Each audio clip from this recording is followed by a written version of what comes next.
साल 2024 खत्म होने को है। सुप्रीम कोर्ट ने इसी साल कई बड़े अहम फैसले लिए, चाहे वो अरविंद केजरीवाल को बेल देने से लेकर योगी सरकार के बुलडोजर जस्टिस पर फैसला सुनाना। लिस्ट खासी लंबी है। आज हम इस वीडियो में आपको 2024 में सुप्रीम कोर्ट द्वारा लिए गए कुछ अहम फैसलों के बारे में बताएंगे। नमस्कार, मेरा नाम है रिया शर्मा और आप देख रहे हैं टीवी नेट डिजिटल। सबसे पहले साल की शुरुआत में सुप्रीम कोर्ट ने बिल्किस बानो केस पर अपना फैसला सुनाया था। दरअसल गुजरात सरकार ने बिल्किस बानो मामले में 11 दोषियों को समय से पहले रिहा कर दिया था। ये सभी दोषी 2002 के गुजरात दंगों के दौरान बिल्किस बानो के बलात्कार और उसके परिवार के 7 सदस्यों की हत्या में शामिल थे। इस मामले में सुप्रीम कोर्ट ने गुजरात सरकार द्वारा 11 दोषियों की रिहाई को लेकर दिए गए फैसले को रद्द कर दिया। कोर्ट ने गुजरात सरकार के इस कदम को दोषियों की मदद करने वाला करार दिया।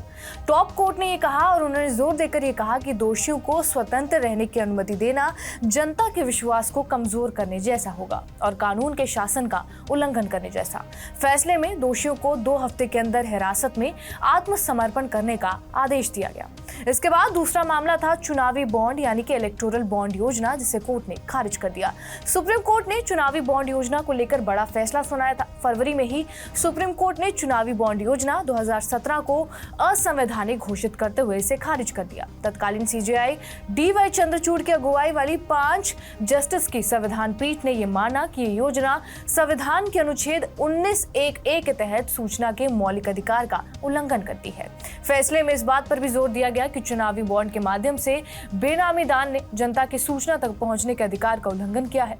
अदालत ने लोकतंत्र के लिए राजनीतिक फंडिंग में पारदर्शिता को जरूरी बताया। कोर्ट ने स्टेट बैंक को चुनावी बॉन्ड जारी करना बंद करने का निर्देश दे दिया। अगला फैसला था जेल में जात पात को खत्म करने का फैसला। इस अहम फैसले से अदालत ने कई राज्यों के जेल मैनुअल में उन प्रावधानों को खारिज कर दिया जिनमें कैदियों के जाति के आधार पर काम सौंपा गया था। विशेष रूप से कोर्ट ने हाशिए पर पड़ी जातियों को सफाई और झाड़ू लगाने का काम सौंपना और उच्च जाति के कैदियों के लिए खाना पकाने का काम सौंपने को भेदभावपूर्ण बताया। इसमें जातिगत भेदभाव को बढ़ावा मिला और संविधान के अनुच्छेद 15 का उल्लंघन हुआ। न्यायालय ने कहा कि इस तरह के काम रूढ़िवादी सोच को बढ़ावा देते हैं और इसी वजह से इसे खारिज कर दिया गया। अगला फैसला था चाइल्ड पोर्नोग्राफी से जुड़े कंटेंट को लेकर।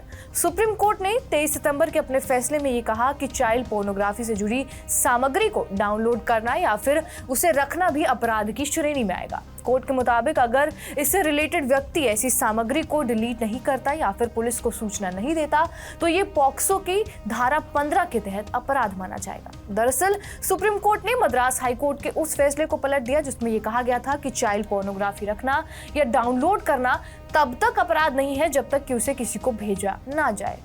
अगला अहम फैसला आता है सिसोदिया केजरीवाल को बेल। शराब घोटाले के आरोप में फरवरी 2023 में गिरफ्तार किए गए दिल्ली के पूर्व उप मुख्यमंत्री और आम आदमी पार्टी के नेता मनीष सिसोदिया को इस साल 9 अगस्त को सुप्रीम कोर्ट ने जमानत पर रिहा कर दिया, क्योंकि इस मामले में अभी सुनवाई शुरू नहीं हुई। कोर्ट ने कहा कि किसी आरोपी को इस तरह अनिश्चित काल तक जेल में नहीं रखा जा सकता। सुप्रीम कोर्ट ने कहा कि उसे लंबे समय तक जेल में रखना अनुच्छेद 21 का उल्लंघन होगा। इसके साथ ही सुप्रीम कोर्ट ने केजरीवाल को भी जमानत दे दी थी। अगला अहम फैसला आता है बुलडोजर जस्टिस पर ब्रेक लगाने का। इसी साल 13 नवंबर को अपने बड़े फैसले में सुप्रीम कोर्ट ने बुलडोजर न्याय की व्यवस्था पर रोक लगा दी थी। सुप्रीम कोर्ट ने यह कहा कि आरोपी और यहां तक कि दोषियों के खिलाफ बुलडोजर की कार्रवाई अवैध और असंवैधानिक है। जहां तक अवैध निर्माण को ध्वस्त करने की बात है तो इसके लिए शीर्ष अदालत ने दिशा निर्देश तय किए हैं, जिसके तहत 15 दिन पहले नोटिस देना जरूरी है। अगर दिशा निर्देशों का उल्लंघन करके कार्रवाई की जाती है तो संबंधित अधिकारियों को जुर्माना भरना पड़ सकता है। तो ये हमने आपको बताए कुछ अहम फैसले जो कि 2024 में सुप्रीम कोर्ट ने सुनाया। आपका इस वीडियो पर क्या कुछ कहना है हमें कमेंट करके जरूर बताएं। बाकी देश और दुनिया की तमाम बड़ी खबरों से अपडेटेड रहने के लिए सब्सक्राइब करिए टीवी नेट डिजिटल।